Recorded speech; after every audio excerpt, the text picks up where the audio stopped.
The key to my worthless inheritance felt heavy in my hand as I stood before the old vineyard's rusted gates. Behind me, I could still hear my sister Claire's laughter echoing from the lawyer's office where our parents' will had just been read. "Have fun with your dirt farm," she called out as she waved her $50 million inheritance check. "Maybe you can sell grape jelly at the farmer's market." I'm Elizabeth Morgan, and this is how my parents' attempt to punish me led to the discovery that would change everything. The Morgan family had been California wine royalty for 3 generations. Our label, Morgan Estates, was considered one of Napa Valley's crown jewels. But this property, the original Morgan Vineyard, hadn't produced wine in decades. My grandfather had abandoned it in the 1980s, moving operations to more prestigious land. "Elizabeth," my mother had said during our last conversation, "if you insist on studying viticulture instead of business like your sister, you can have the old vineyard. Claire will handle the real family business." Now, walking through rows of neglected vines, I understood why they thought this was a punishment. The trellises were collapsing. The irrigation system was ancient. The small winery building looked like it might collapse in a strong wind. But I saw something else. Potential. My phone buzzed. "Claire again. Just sold another 10,000 cases of the Reserve Cabernet. What's your production looking like?" Oh wait. I ignored her. 4 years studying viticulture at UC Davis, followed by apprenticeships at vineyards in France and Italy, had taught me that great wine starts in the soil. And this soil was special. I knelt down, running my fingers through the earth. The texture, the mineral content, it was perfect. The kind of terroir that vintners dream about. "You see it too, don't you?" I spun around to find Manuel, the old groundskeeper, watching me. He was in his 70s now, but his eyes were sharp. "The soil," I said. "It's incredible. Why did grandfather abandon this place?" Manuel's face darkened. "Your grandfather, he cared more about image than wine. When Napa Lamp closer to the highway became available, he moved. Said this place was too remote, too hard to reach. But he didn't know." "Didn't know what?" Manuel hesitated. "Your grandmother made me promise never to tell anyone. But she said if you ever came here, if you showed real interest in the land." He pulled an old key from his pocket. "There's something you need to see."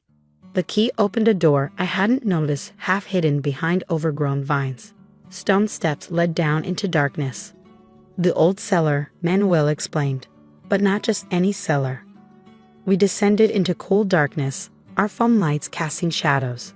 The air grew colder, heavy with the scent of earth and something else.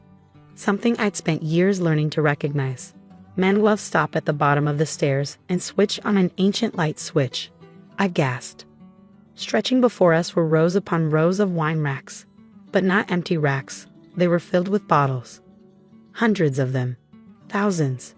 "Your grandmother's secret collection," Manuel said softly. "Every bottle from the vineyard's golden years, 1950 to 1980. 30 years of perfect vintages, before your grandfather moved the operation." I stepped forward, hand trembling as I wiped dust from one of the labels.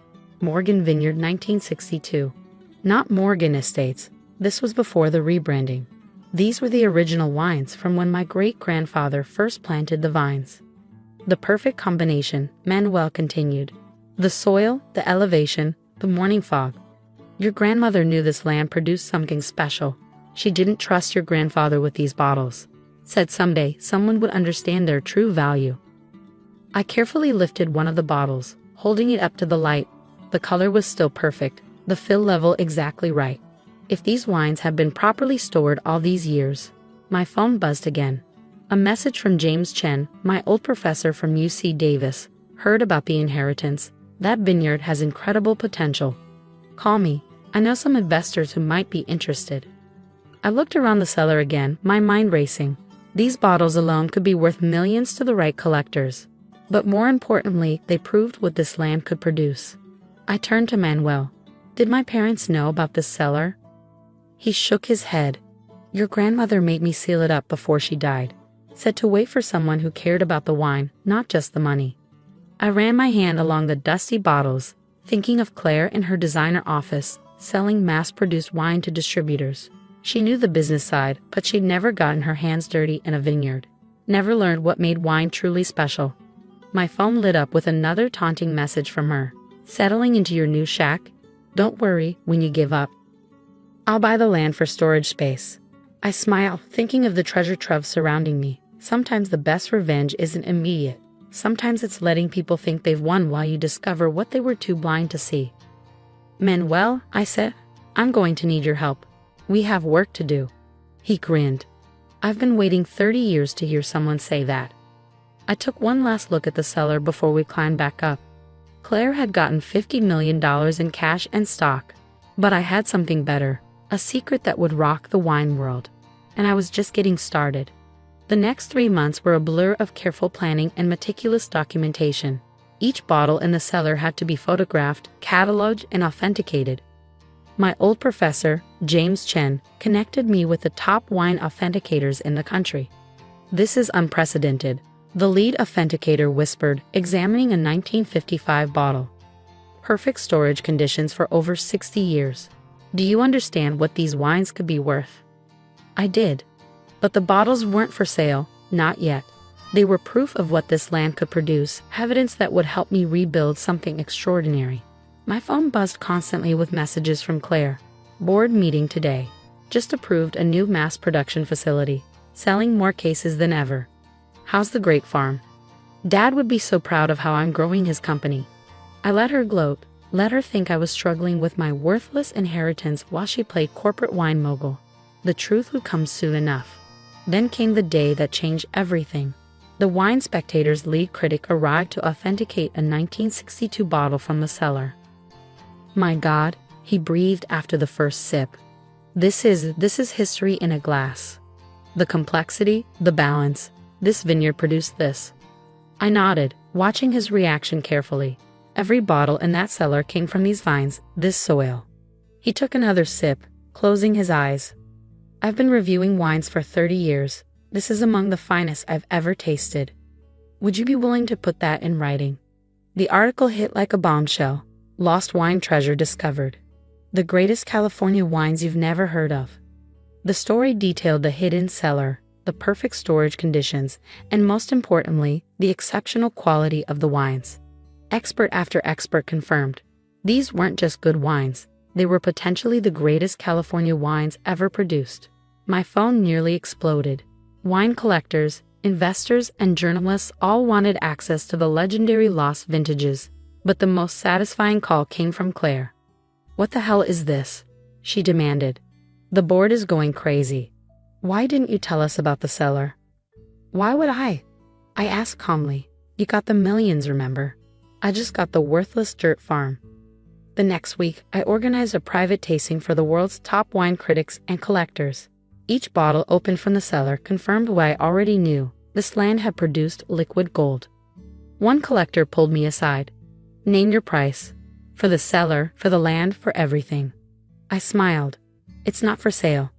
But I am looking for investors to help restore the vineyard to its former glory. Within days, I had offers totaling over $100 million from investors eager to be part of the vineyard's rebirth. Unlike my sister's mass production operation, we would focus on small batch, exceptional wines that honored the land's potential. Claire and the Morgan Estates board demanded an emergency meeting. You have to sell us the cellar, Claire insisted. Those wines are part of the Morgan legacy. No, I corrected her. They're part of my legacy. The one you all thought was worthless. We'll sue, she threatened. Those wines belong to Morgan Estates. I pulled out a document, my grandmother's will, which Manuel had safeguarded for years. Actually, grandmother left explicit instructions. The cellar and its contents belong solely to the grandchild who understands that great wine comes from the earth, not the boardroom. Claire's face went pale. She knew about the cellar all along. She knew everything, including who really cared about wine and who just cared about money. The renovation of the vineyard began immediately. Manuel helped me identify the original rootstock, and we carefully propagated new vines from the survivors. Modern technology merged with traditional methods, all focused on one goal: recreating the conditions that had produced those extraordinary wines.